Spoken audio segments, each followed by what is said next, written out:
Why did politics have to make things so difficult? If a man and a woman wanted to get together, why shouldn't they? Why couldn't people just be people? Now do you understand why I don't want you to meet with Khrushchev? Rupert was asking. Marilyn stood again. I'm already ready, she said stubbornly, spreading her arms wide. I've gone to a lot of trouble.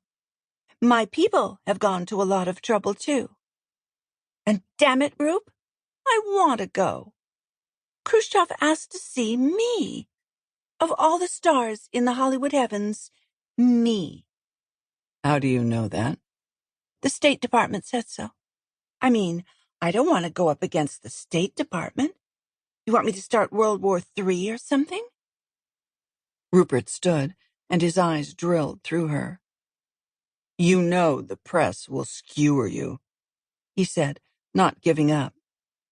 They're going to dredge up all that commie nonsense about Arthur, and they'll drag you down with him. Marilyn felt her face grow hot. Arthur wasn't charged with anything, she retorted. Anyway, I'm no communist. I'm an American. I haven't even been to Russia. Rupert patted the air with his palms in a calm-down fashion. All right, he said. Go if you want. Make the public appearance, but avoid anything else. No private meetings, no educational rendezvous with the little fat man. And please, Marilyn, be careful. The heat had left her face, and a warmth for Rupert had taken its place. I will, Rupe, she said. I promise. He put his hands on her shoulders, smiling, his eyes sad. You know, no matter what happens, how much or how little we might see each other, that I care about you very much, that I'm your friend, always will be. Marilyn nodded, swallowing, touched by his concern. Rupert? She took one of his hands. Yes, my dear. I'm sorry I haven't called you. He shook his head, shrugged. We've both been busy, he said. It was so goddamn sweet of him to let her off the hook so easily. Let's stay in touch, she said. Let's. He gave her a tender smile. Now, go knock 'em dead, Miss Monroe. He looked her over and raised his eyebrows. With that dress, what there is of it, you can't miss. As Marilyn watched him go, pausing to toss her a little wave and smile before slipping out, she felt a surge of melancholy roll through her and linger.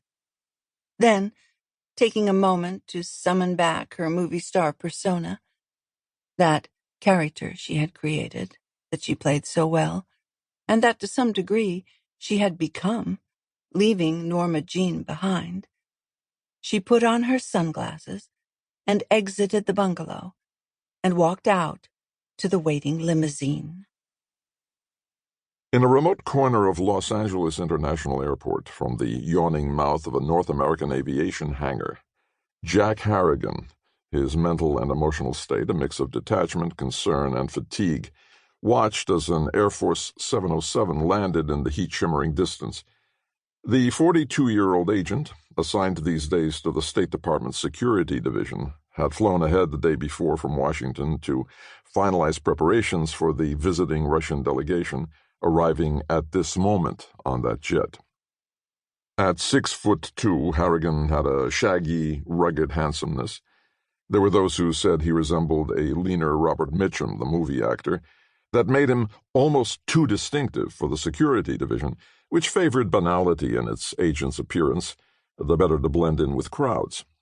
Among Harrigan's distinguishing characteristics were hazel eyes, singed eyebrows, age 9 firecracker, and a reset nose, age 12 fistfight, false front tooth, age 16, hockey puck.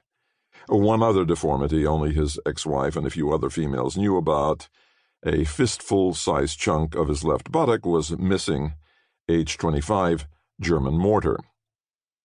A sorry excuse for a welcoming committee had gathered at the hangar to wait quietly for the Premier of Russia and the 60-some entourage accompanying him. This small assemblage was a pale shadow of the festivities that had been arranged for Khrushchev back east when he flew into Idlewild a week ago. Mayor Wagner of New York rolled out a literal red carpet, complete with waving banners, effusive speeches, a huge cheering crowd, and 3 blaring brass bands.